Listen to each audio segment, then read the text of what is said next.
Nessa aula, nós vamos revisar alguns conceitos básicos envolvendo dados abertos e entender também o que são dados legíveis por máquinas. O que isso significa na prática?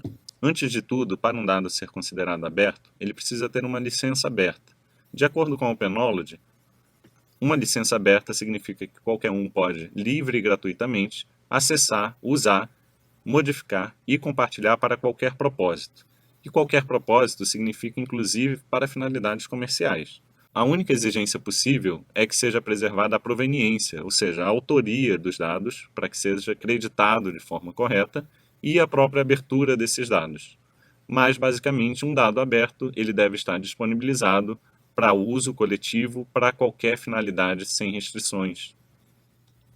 O Tim Berners-Lee, um dos inventores da web, criou uma classificação para os dados abertos. Essa classificação tem 5 estrelas. Vamos dar uma olhada aqui em cada uma delas. A primeira estrela seria simplesmente a disponibilização desse arquivo com uma licença aberta. A gente já viu que uma licença aberta é uma licença onde qualquer um é livre para usar e modificar e tirar proveito dos dados sem discriminação. Só o fato de disponibilizar um arquivo na internet com uma licença aberta já enquadraria nessa primeira classificação, mesmo que esse arquivo seja um PDF, que não é um formato bom para a manipulação dos dados. O formato PDF ele é muito adequado para visualização por humanos, para nós lermos os arquivos, ou para impressão, mas na hora de trabalhar com dados, ele pode dar muitos problemas e é necessário passar por um processo de conversão para que a gente consiga de fato utilizar esses dados. Então, o passo seguinte seria justamente a disponibilização desses dados em um formato legível por máquina.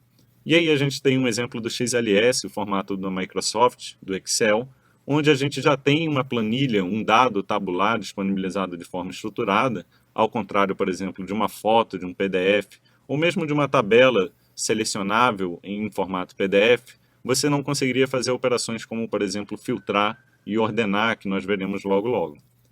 Na categoria seguinte, tem o formato CSV, que nós vamos dar uma olhada com calma logo logo.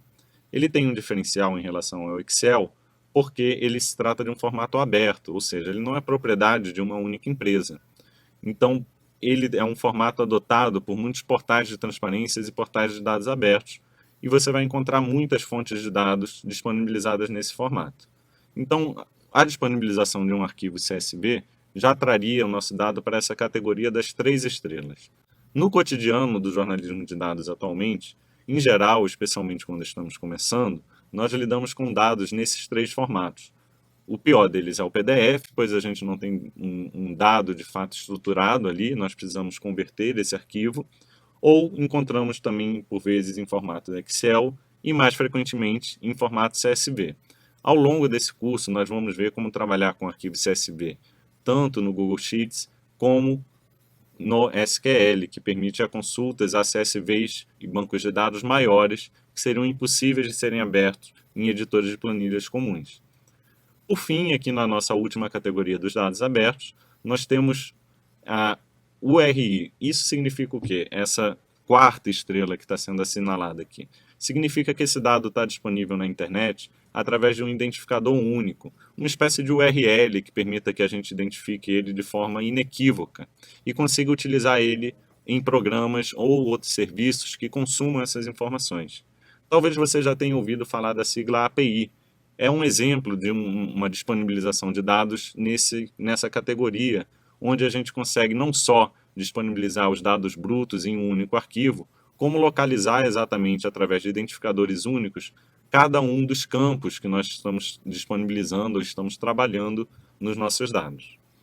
Por fim, a última categoria, das 5 estrelas, seriam dos dados abertos linkados, relacionados entre si. É muito raro ainda nós encontrarmos alguma disponibilização de dados nesse formato atualmente, mas você pode ter uma ideia do que seria esse horizonte dos dados abertos em 5 estrelas, visitando o projeto da DBpedia, que é uma iniciativa que transforma a Wikipedia, a grande enciclopédia colaborativa que nós temos, em dados estruturados que podem ser consultados, assim como nós consultaríamos um banco de dados qualquer. Então, basicamente, é essa classificação das 5 estrelas dos dados abertos que foi desenvolvida pelo Tim Berners-Lee. Ao longo do curso, nós vamos nos focar na CSV, que seria essas 3 estrelas, por ser um formato legível por máquina, por ser um formato aberto, legível e que pode ser utilizado por diferentes editores de planilha e diferentes serviços e softwares. E também veremos como configurar e como importar esses arquivos CSV no nosso Google Sheets para a gente começar, de fato, a entrevistar as nossas bases de dados.